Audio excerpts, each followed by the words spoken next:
This is a true story. The reconstructions are based on an original air traffic control transcript. In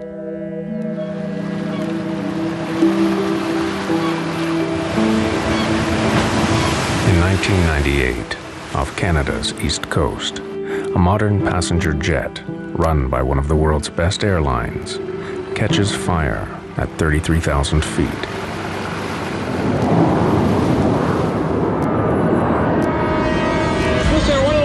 We are dumping fuel now, and we must land immediately. In the final 6 minutes, communications from the cockpit cease. It's burning already! Then, the plane plummets into the ocean.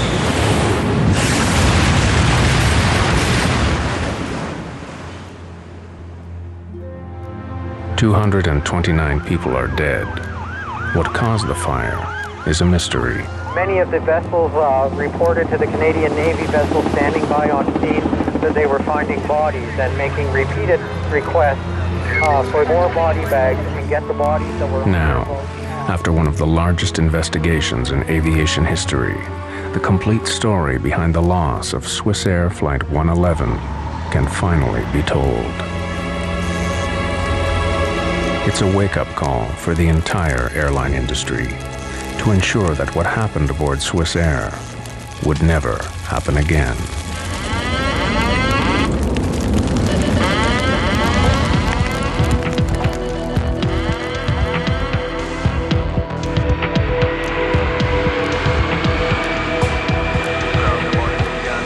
September 2nd, 1998.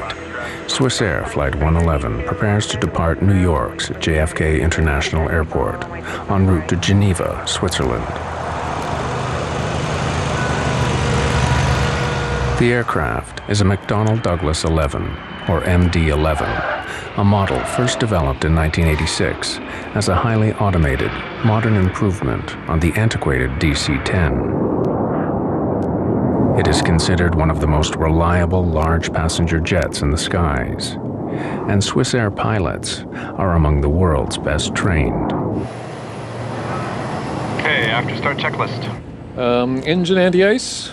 Not required. Roger, not required. Take off. Swissair 111's pilots are Captain Urs Zimmerman and First Officer Stefan Lowe. Swissair 111, hold short, 3-1 left. Zimmerman encourages an easygoing atmosphere in the cockpit, but he is also known for his by-the-book precision. When not flying, he trains new pilots for Switzerland's national airline. Flaps and slats. Flaps set 15 degrees. Set at 15.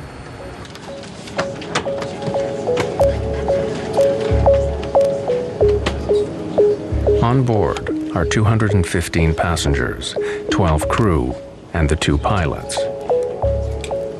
Most passengers are French, American, or Swiss. Among them is 23-year-old Stephanie Shaw, on her way home to her parents in Geneva. Stephanie was blessed in many ways. She was physically very attractive.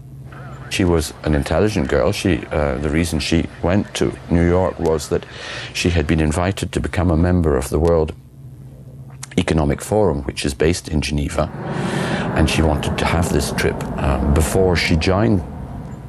She was a darling, an absolute darling.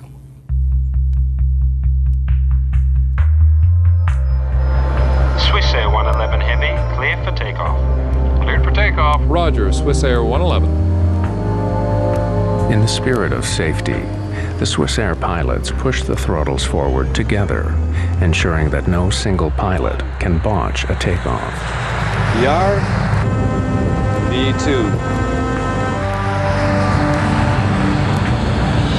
Swissair Flight 111 lifts off the runway and makes her way northeast toward the open Atlantic. For the first 15 minutes after takeoff, there is no communication from Swissair 111. It is an unusual, small detail that would later baffle investigators.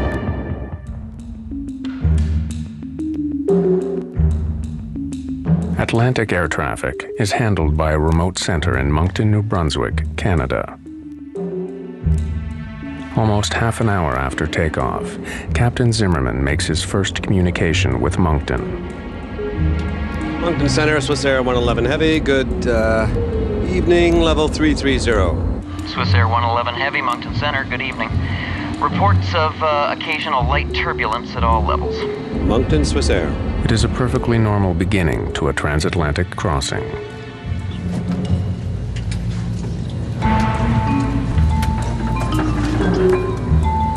In first class, Swiss Air passengers are among the first in the world to have a personalized in-flight entertainment network. Though now common, the system is an innovation in 1998. Passengers can choose their own movie, browse the internet, and gamble.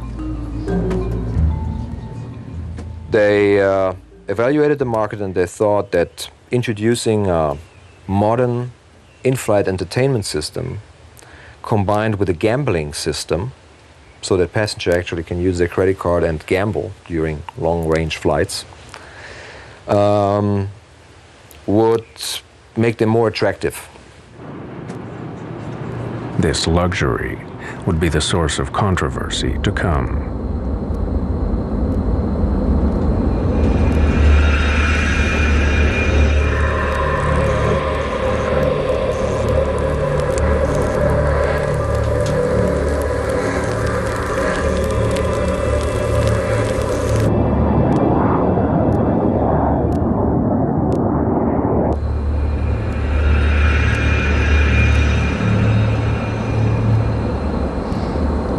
Smell something?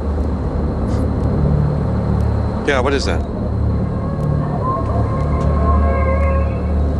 Go have a look, I'll take the controls. Roger, you have control.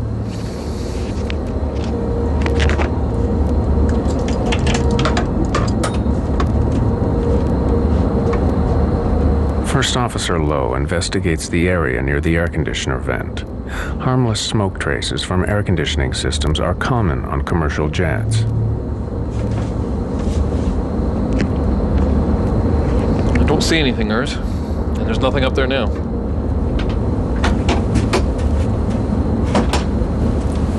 You hail for me, Captain? Stefan and I were sure we smelled smoke a few seconds ago. Can you smell anything?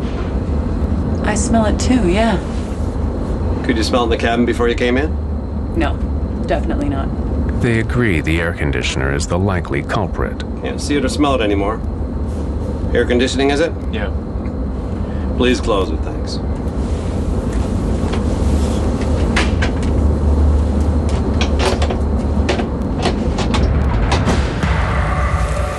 Behind the sealed panel, the pilots cannot see that the problem is getting worse.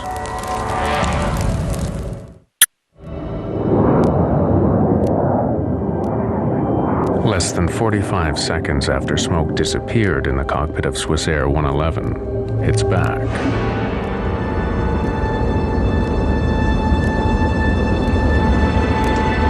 Zimmerman follows Swiss Air procedure. He makes plans to divert the plane for the nearest place to land. Find the closest place to land, Stefan. We'll need the nav charts from the library. Also weather data for the area. Boston's close.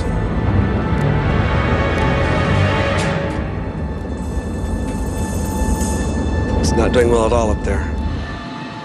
Zimmerman radios air traffic control in Moncton, New Brunswick. Moncton Center, Swiss Air 111 Heavy, good evening. United 920 Heavy, Moncton Center. The controller exchanges information with another aircraft before responding to Swiss Air. Other aircraft calling, say again. Swiss Air 111 Heavy is declaring pan. We have smoke in the cockpit. Request immediate return to a convenient place, I guess. Boston. Pan is an international term used to notify air traffic control of an urgent situation, one step below declaring Mayday. You say to Boston you want to go? I guess Boston. We need first the weather there. We are starting right turn here, Swiss Air 111 Heavy. Swiss Air 111, roger, and... Descent to flight level 310. 310. 310, Swiss Air 111 Heavy. This is the first interview with one of the air traffic controllers in Moncton. My name is Bill Pickerel, and on September 2nd, 1998, I was one of two Halifax terminal controllers working the evening shift.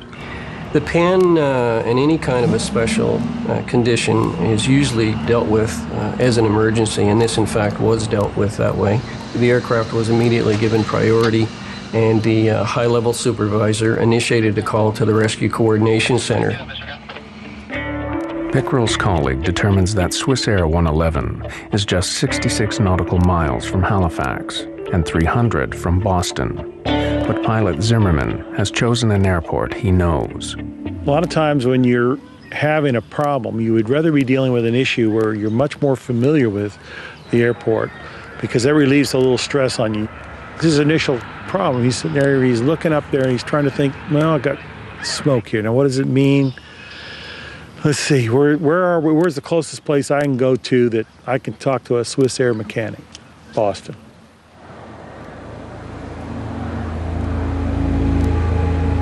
Swissair 111 Center. Swissair 111 Heavy, go ahead.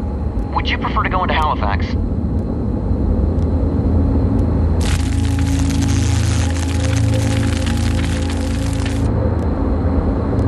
Or we better put the mask on. Stand by.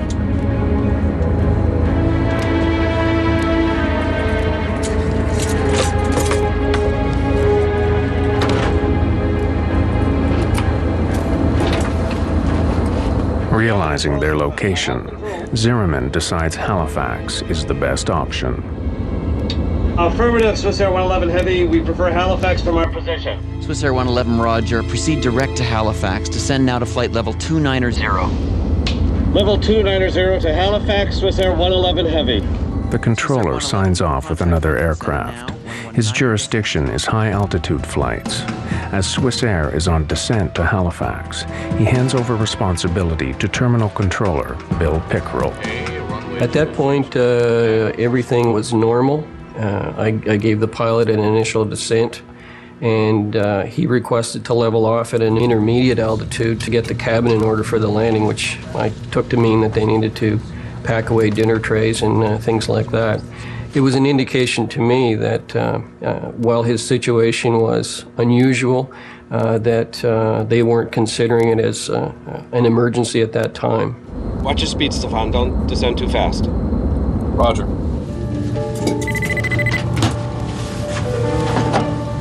Yes, Captain. We have smoke in the cockpit here. Have the cabin crew prepare for landing. We'll be setting down in Halifax in about 20 minutes. I'm about to start the checklist here. Yes, Captain Zimmerman. Zimmerman has 2 checklists for smoke in the cockpit. To complete both will take 20 minutes. This is Swissair company policy. In the meantime, Lowe continues the descent into Halifax.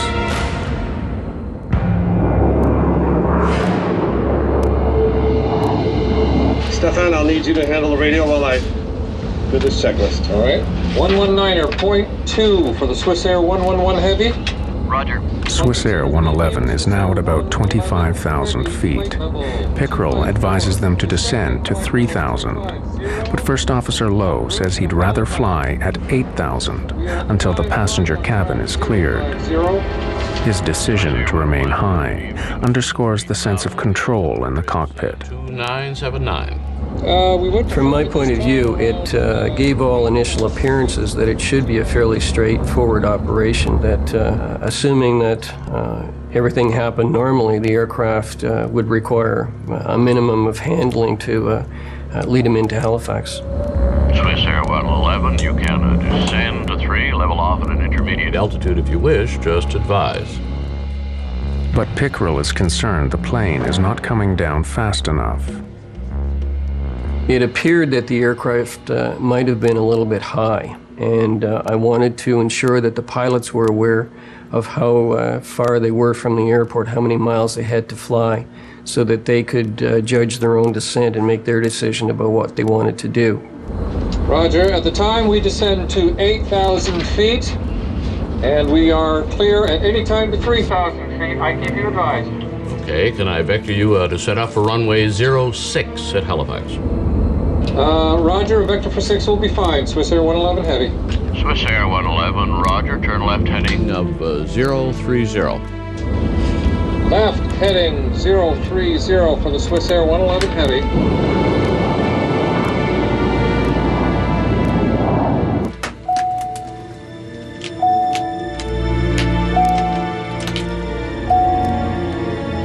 Captain Zimmerman needs information for the unfamiliar airfield, but his flight bag is out of reach. He summons the flight attendant to help. You hailed me, Captain. For 2 minutes now. I need that flight back there. It's got the approach charts for Halifax.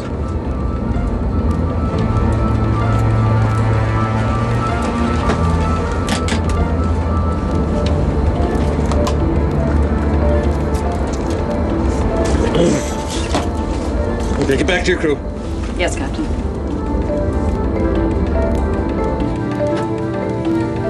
This is your maitre d' cabin speaking. The chief flight attendant notifies passengers that the flight is being diverted. There is no panic. The plane is flying normally, and there is no sign of smoke in the cabin.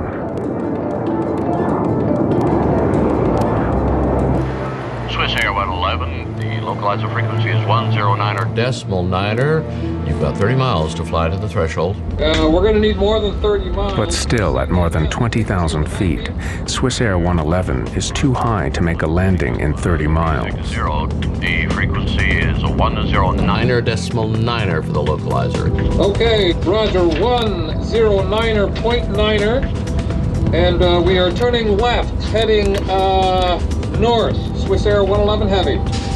And we've got to dump fuel. Agreed. So far, communications from Swiss Air have been calm. Still, Moncton Center initiates emergency efforts at Halifax Airport.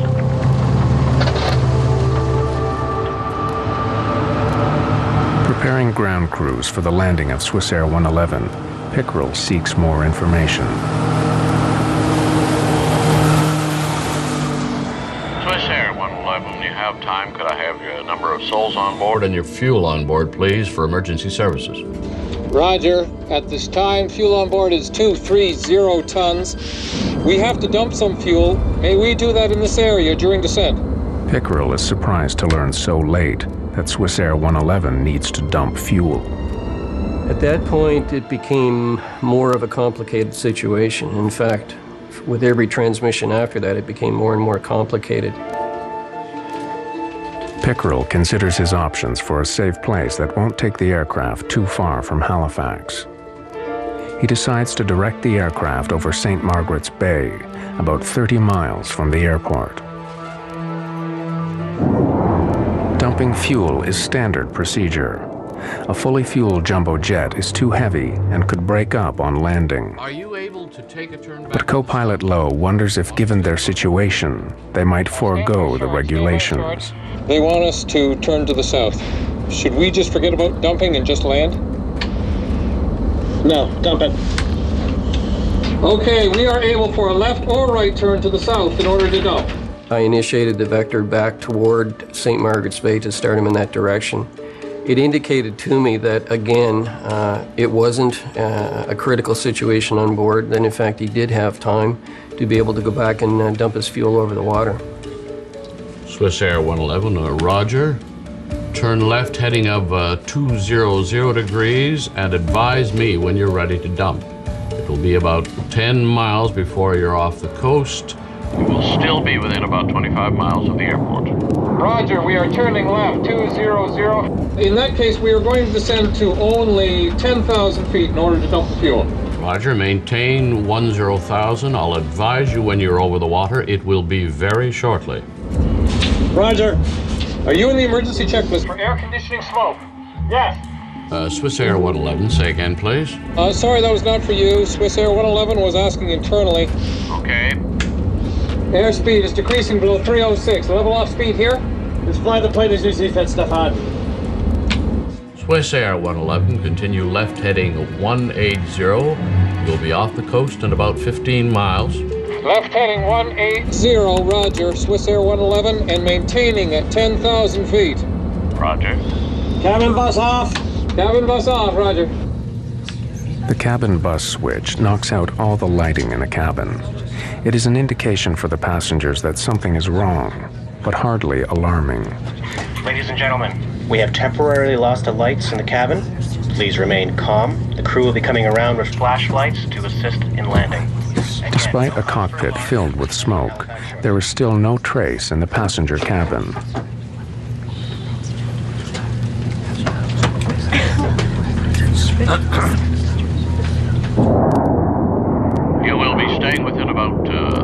drive 40 miles of the airport if you have to get back to the airport in a hurry.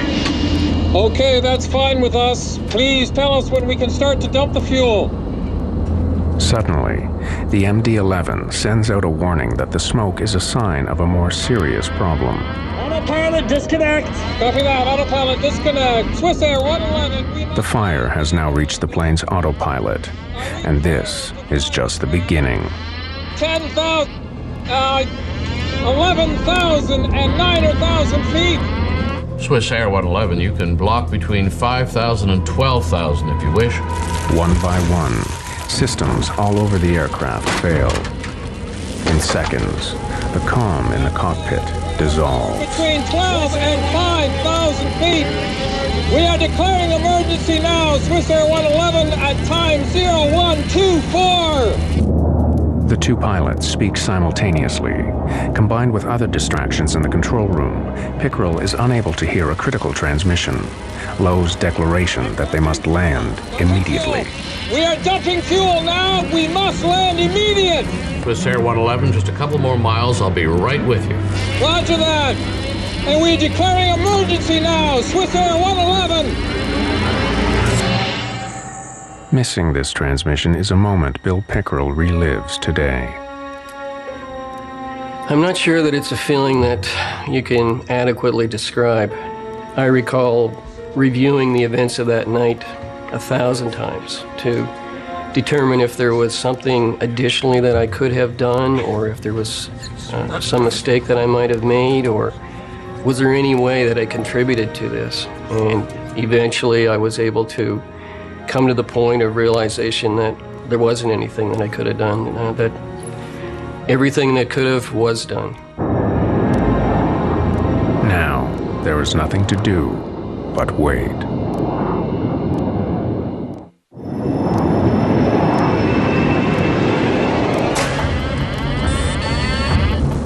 I'm just flying and nothing else. 30 seconds after declaring emergency, the pilots of Swissair 111 face an inferno. All my screens are down. I'm flying on standby instruments, maintaining 300. Swissair 111, you are cleared to commence your fuel dump on that track, and advise me when your dump is complete.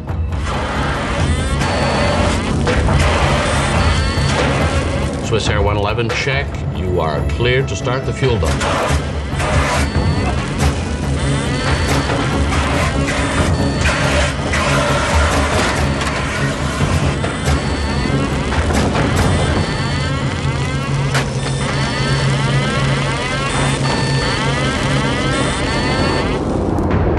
There is no further communication from the aircraft.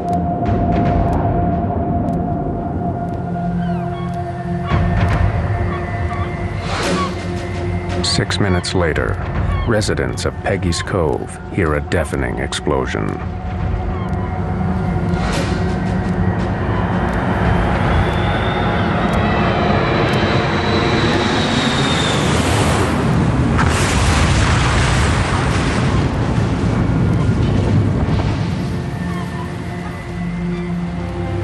No one knows what happened to 229 people after 360 seconds of silence.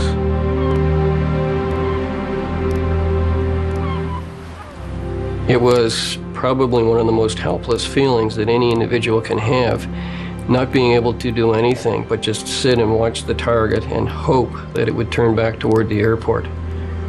And of course it didn't.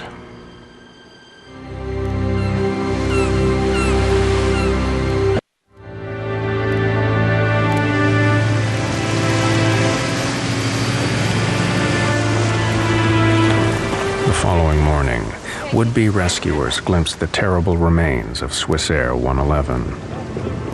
Only one human body is discovered intact.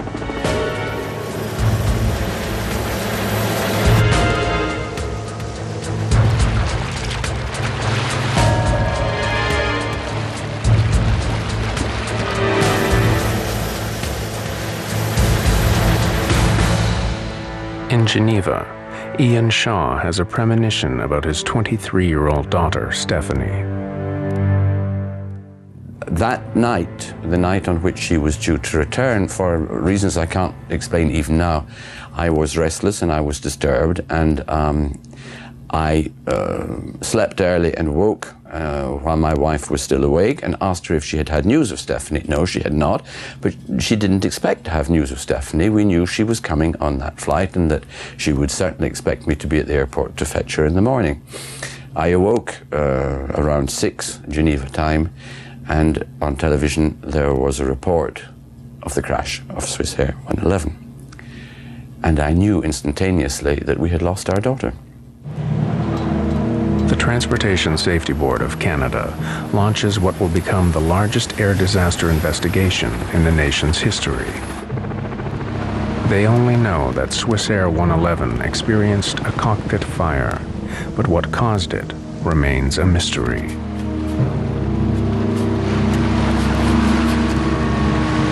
Well, this accident was a challenging one to investigate, in that initially, of course, we had to recover the aircraft from about 55 meters of water, around 185 feet.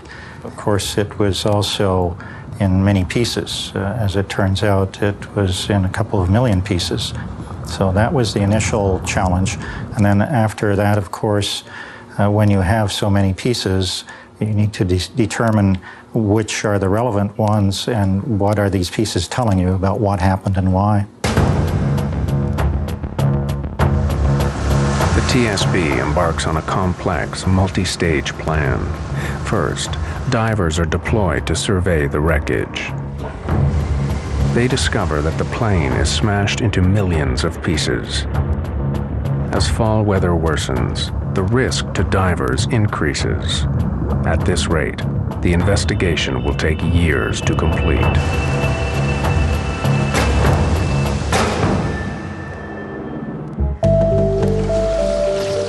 Stage 2. With help from the United States Navy, remote-operated vehicles begin a more detailed search. The ROVs help investigators survey the site. But the question remains, how to recover tiny pieces of twisted metal from the bottom of the sea. Out of the wreckage, the first breakthrough emerges: Swissair 111's black boxes. Recordings of cockpit and computer data tell investigators that everything on the plane was working perfectly until the last few minutes. When the crew declared the pan, that they had smoke in the cockpit, after going through all of these parameters, we found no anomalies or no problems in any of that flight data that suggested there was a problem with the aircraft. So this led us to believe that the crew had a relatively operational aircraft. Aside from the smoke in the cockpit that they noted, everything else appeared to be working fine. And as they were making their plan to descend the aircraft, they experienced a series of systems failures that were in rapid succession and exponential. Copy that. Autopilot disconnect. Swissair 111, we must fly manually now. Pool CVR team then faces a serious setback. The last 6 minutes on both flight recorders are missing. You're losing systems rapidly on the airplane in that 90-second period that things are happening very fast. And one of the last things we know about was the 2 recorders went offline. So the fire has presumably breached the lines, breached the sources to these recorders, and has stopped them. With the failure of the black boxes, investigators are no closer to learning how or where the fire started on Swissair 111.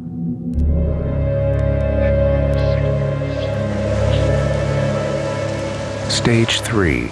Barges are deployed to scour the seabed for evidence.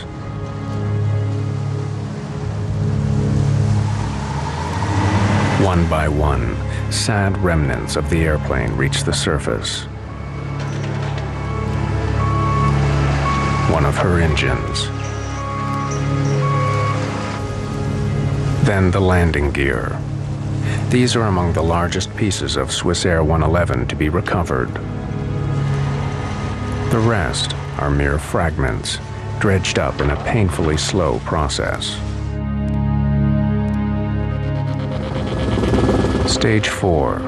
A nearby military hangar provides a makeshift lab for the growing team of forensic investigators.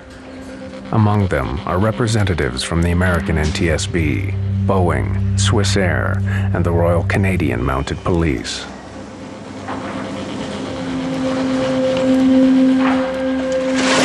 Pieces of Swissair 111 arrive by the truckload. They are organized into various categories for analysis. Soon the hangar is stacked to capacity with the biggest jigsaw puzzle in the TSB's history. How did a seemingly small cockpit fire suddenly turn to catastrophe?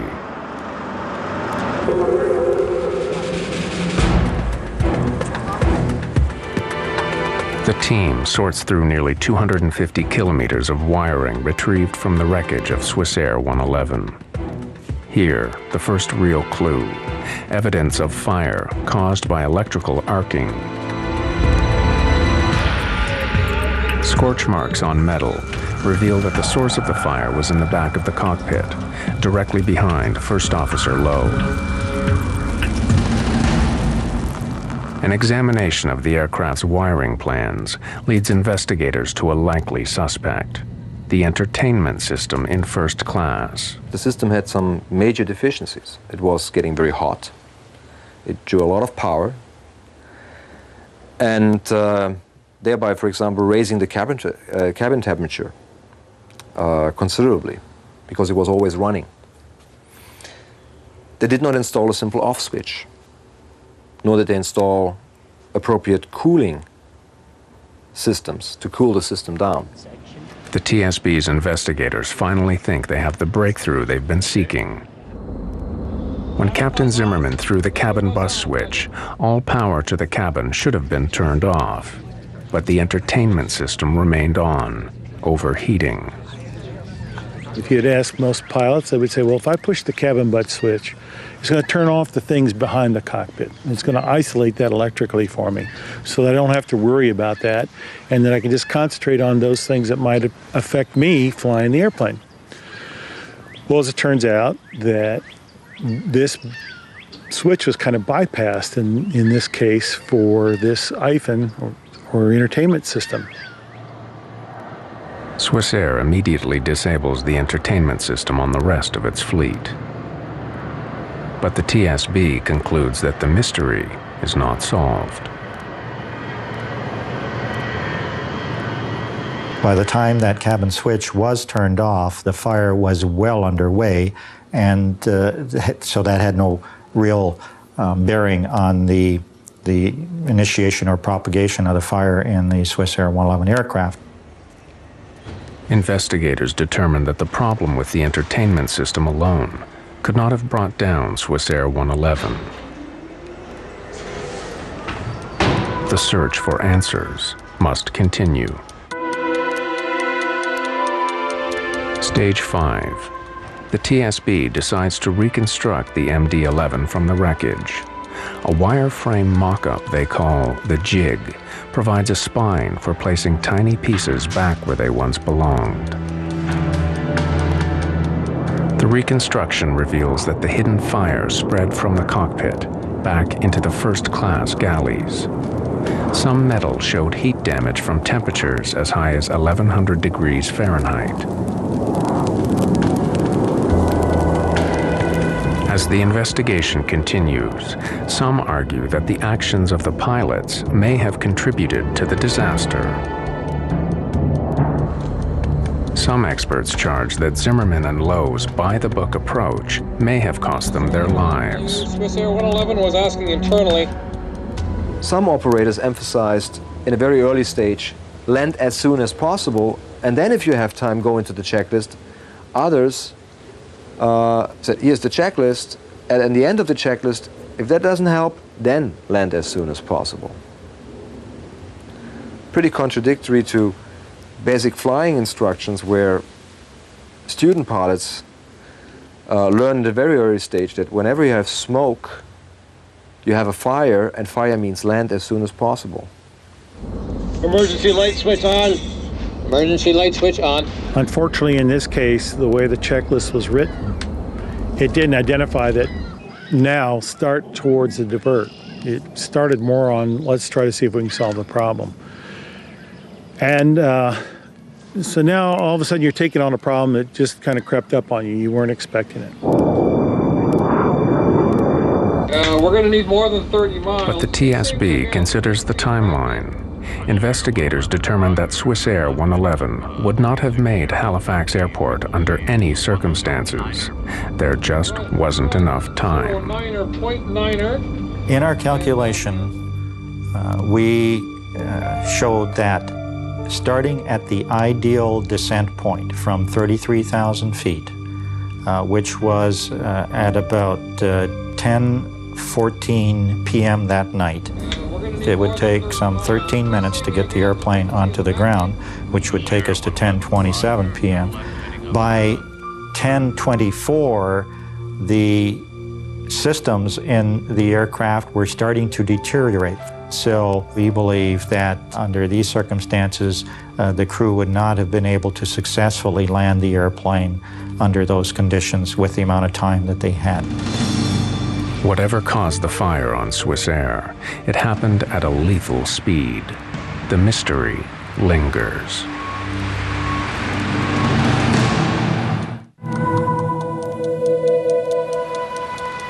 A year passes.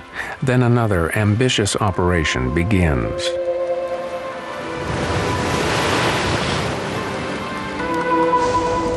The TSB hires a sophisticated Dutch salvage ship, Queen of the Netherlands.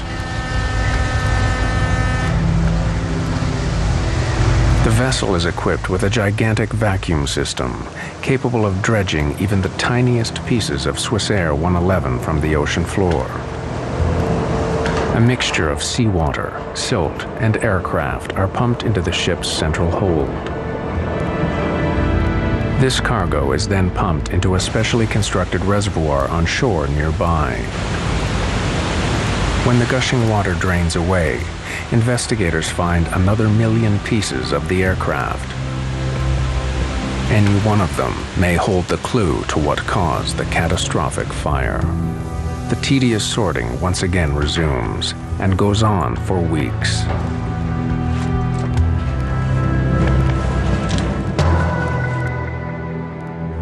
Finally, after 15 months, they find what they've been seeking: one faulty wire.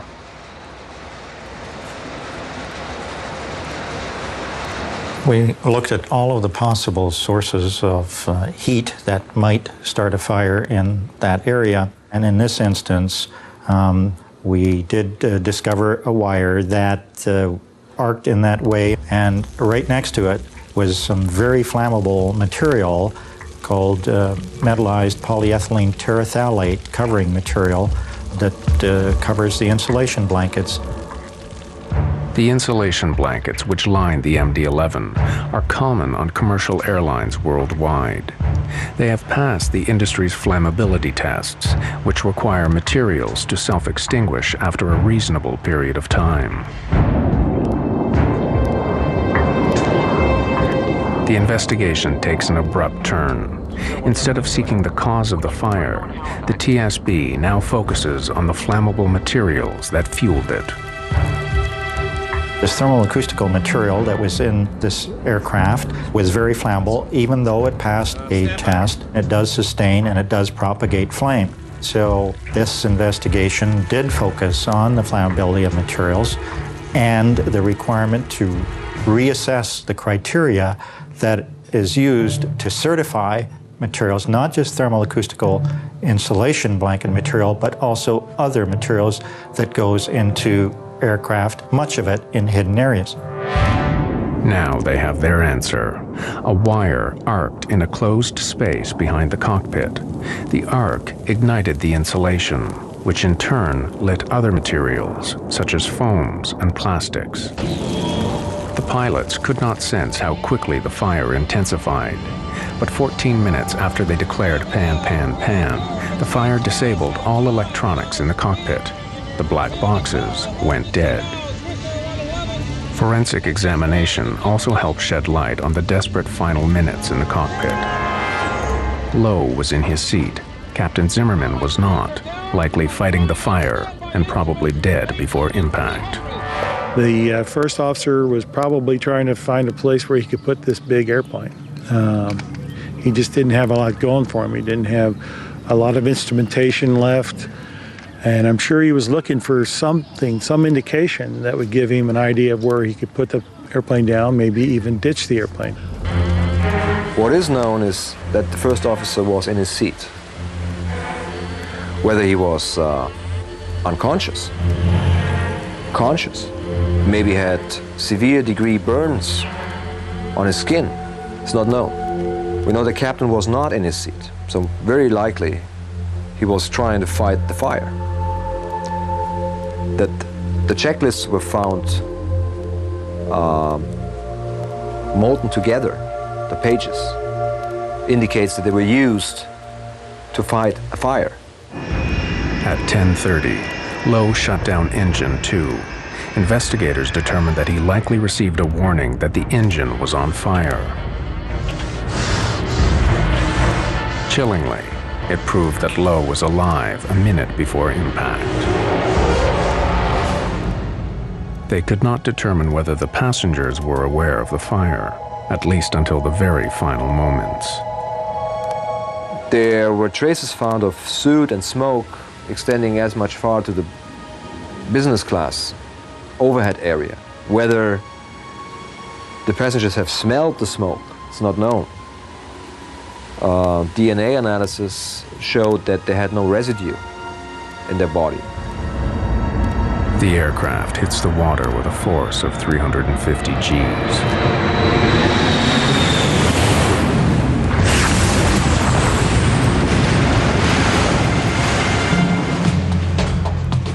The TSB spends 4.5 years and $40 million US, the largest air disaster investigation in Canada's history.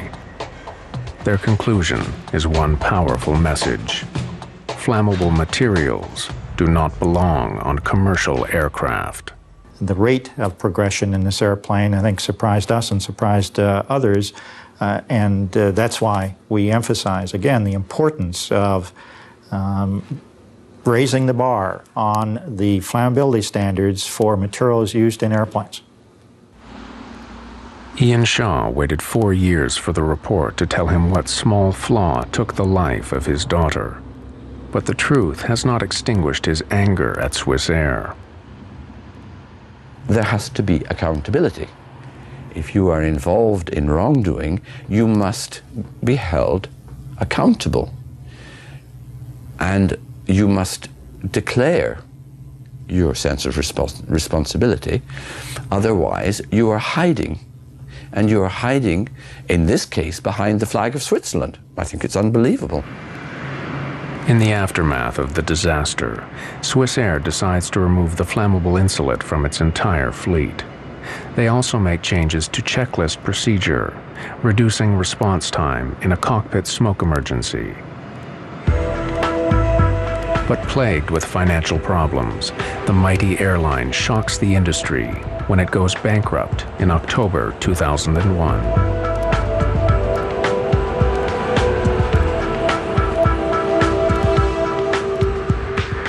The flammable insulation that sets Swissair ablaze remains in 2/3 of commercial airlines today, but not for very much longer. The metallized polyethylene terephthalate material has been essentially banned from aircraft, and the criteria to certify that kind of material for use in airplanes has been worked on. It has not been put into law as yet, but we look forward to that being done, so the criteria is more stringent.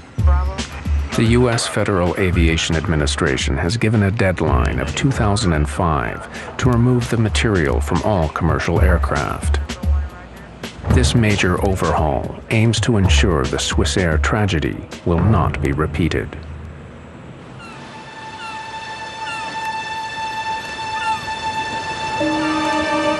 For Ian Shaw, losing his daughter so suddenly and violently has left a permanent emotional scar.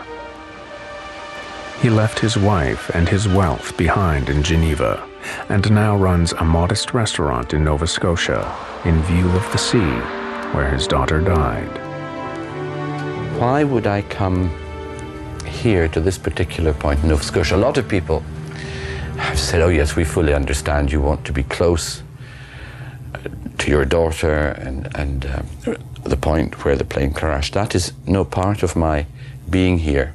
Swissair ripped out of me any possibility of proximity to my daughter. I found a comfort in the awareness of the presence of the eternal ocean, the ocean which has been going backwards and forwards for many, many, many thousands, millions of years. I came here because I had to. I can't give a fully rational declaration to you of why I came here. I can only say to you, I am in the right place for the wrong reasons.